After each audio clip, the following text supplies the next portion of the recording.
Nag-apply ka sa bake shop namin noon. Tanong sa kanya ni James sa tono na hindi makapaniwala. Tumango ang dalaga. Kulang 4 na taon na rin iyon sir. Magkasama kami ni Josel at pareho kaming natanggap. Kaya lang na-assign ako sa branch na malayo dito sa bahay. Mahal ang pamasahe at masyado rin akong mapapagod sa pagbibiyahe kaya hindi na lang ako tumuloy, paliwanag niya. You were just a fresh graduate then. Is that what you mean? Tanong ni James sa kanya.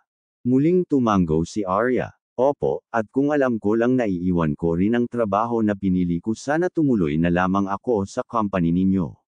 Siguro katulad ni Josel, branch manager na rin ako ngayon, aniya na sinundan pa ang sinabi ng isang mabini at mahinang tawa. Matagal muna siyang pinakatitigan ni James bago ito nagsalita. If you continue that, maybe I have known you for a long time, anito. I might have saved you from Norman, pagpapatuloy pa ng binata. Napasinghap si Arya sa sinabing iyon ni James. Ano bang sinasabi mo? Baka mamaya marinig ka ng mga kapatid ko.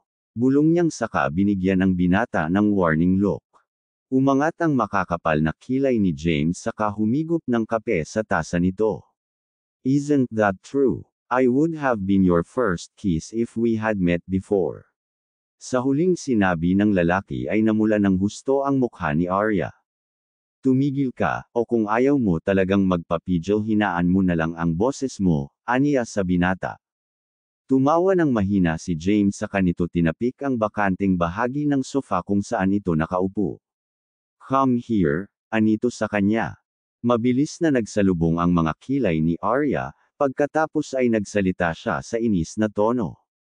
Hindi pwede. Ano ka ba, alam mo bang nagtatanong na si Anya kung boyfriend o manliligaw raw ba kita? Wika niya sa binata. Lalong lumapad ang pagkakangiti ni James sa sinabi niyang iyon. Oh really? That's good. Anito sa masayang tono. What good are you saying? We're not boyfriends are we? Ang mahina niyang senggal sa binata. But something is happening between us, right? And one more thing, we already have an agreement so it would be better if you just admit to them that I am your boyfriend. So that I can kiss you in front of anyone, suhestyon pa ni James sa mababang tono. Ano bang sinasabi mo na kailangan kong aminin sa kanila? Wala naman akong dapat aminin sa kanila hindi ba? Giit niya sa kaparehong tono na ginamit ni James. Then the corner of James's lips rose mischievously, pagkatapos ay muli nitong tinapik ang bakanteng bahagi ng sofa kung saan ito nakaupo. Will you move here or will I sit on your lap? Ang hirap makipagbulungan, ang amused na banta sa kanya ni James saka muling tumawa ng mahina. Napapikit si Arya sa sinabing iyon ng kanyang amo kaya naman wala na nga siyang iba pang nagawa kung hindi ang gawin at sundin ang gustong mangyari ni James. What? Are you happy now? Tanong niya sa binata na ngayon ay napakalapad ng pagkakangiti. Of course, you're next to me. Anito saka siya itinulak palayo mula rito. What are you doing James?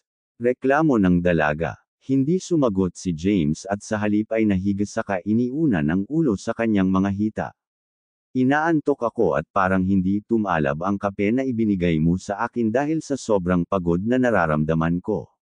Naramdaman ni Arya sa tono ng pananalita ni James ang sinabi nito kaya naman hindi niya napigilan ang makaramdam ng awa para sa binata. Pero kailangan ba talaga na sa ganitong posisyon? Tanong pa niya habang hindi rin naman niya napigilan ang paghalo ng amusement sa kanyang tono. Naglalambing lang ako sayo, si James na commendat pa sa kanya. Napangiti si Arya sa ginoong iyon ng binata habang sa isip niya. I always wanted to show you my tenderness. But how can I do that if I am so scared to fall in love with you? Totoo yun, takot na takot siyang ma-in-love kay James.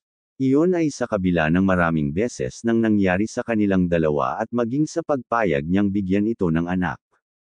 Nakakatawang isipin pero iyon ang totoo.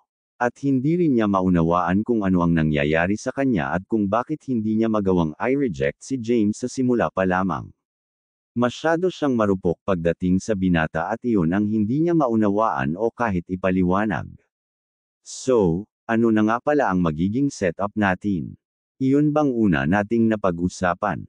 Teka, nasabi mo na ba sa mother mo? Tanong sa kanya ni James ilang sandali pagkatapos. Noon sinalubong ni Arya ang mga titig ni James. Hindi pa, ano ba sa tingin mo ang dapat kong sabihin sa kanya? Nagkibit ng balikat nito si James saka pumikit. Ano ba ang gusto mong sabihin sa kanila? Sasabihin ko ba sa kanila iyong tungkol sa una nating napag-usapan? Tanong ni Arya.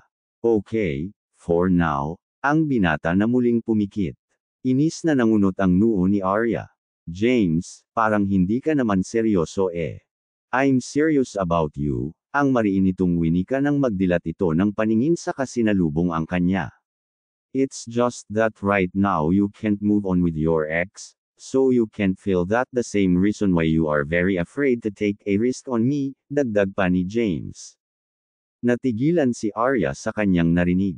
Just now I will tell you, Insan Benjamin, I will introduce you as my wife. Sa paraan ng pananalita nito, ay tila ba nagpapahiwatig na wala siyang karapatang tumanggi. What? Tanong ni Arya. Oh, why? Ano bang gusto mong isipin ng mga tao? Hindi ba mas mainam na iyong isipin nilang lahat na asawa kita? Ang binata. Napabuntong hininga si Arya nang ma-realize kung ano ang ibig sabihin ni James. Okay, kung iyon ang sa tingin mong tama, aniya pagkuwan. I'm going to sleep, si James na muling ipinikit ang kanyang mga mata. Nanlaki ang mga mata ni Arya sa kanyang narinig. Anong sinasabi mong matutulog ka? Dito, hindi pwede. Noon nanggalatak si James. Please, let me rest. I'm very tired. I told you that your coffee didn't work. Gusto mo bang mag-drive ako kahit ganito ang kondisyon ko? Maybe tomorrow you will hear in the news that I had an accident because I fell asleep driving. Sagot ni James na pumikit na naman at sa pagkakataong iyon alam ni Arya na wala na itong plano na umalis mula sa pagkakaunan sa kanyang mga hita. If you want I'll get you a pillow and I can sleep better if your thighs are my pillows. My new favorite pillows, anitong pinutol na ang iba pa niyang gustong sabihin. Humaplo sa puso ni Arya ang mga salitang iyon na nagmula kay James. Good for you. You can be passionate with me, habang ako, hindi ko kayang gawin iyan, aniyang sinimulang haplasan ang noo ni James pagkatapos. You can be passionate to me if you want, and I think I like that too. Sagot ni James na hindi peren palatulog pero nanatiling nakapikit ang mga mata. No thanks, ayokong ma-in-love sa iyo kasi alam ko na masasaktan lang ako, totoo iyon sa loob niya. Noon nagdilat ng mga mata niya ang binata saka tumitig sa kanya. How can you be really happy if you are too scared to take a risk? What? Love is like a business too, you never know the outcome if you don't take the risk, paliwanag ni James sa kanya. Madaling sabihin iyan kasi hindi ikaw ang nasaktan, wika ni Arya. You do not know what you are saying, Arya. I became like this because I was hurt by the only woman I thought will never live. Bumangon ang binata saka inilapit ng husto ang mukha nito sa kanya. I gave all my love to that person, but in the end, I was still the loser, dagdag pa ni James. Arya closed her eyes as James's fragrant breath caressed her face. I'm sorry, she said. James smiled, then without any warning, he claimed her lips then kissed her firmly. If you want to be a successful businessman, you have to be brave, so is love. If you want to be happy, you have to gamble, even without assurance. The ending does not matter. The important thing is, you became happy and you did not hurt anyone. I'm going to sleep, good night, he said then he returned to her lap and closed his eyes tightly. Arya did not speak again. If James says that in this way he can sleep and be comfortable, it's okay, Because she also likes the idea that the man is sleeping on her lap. And in that case, she seems to feel more at peace and can sleep more soundly.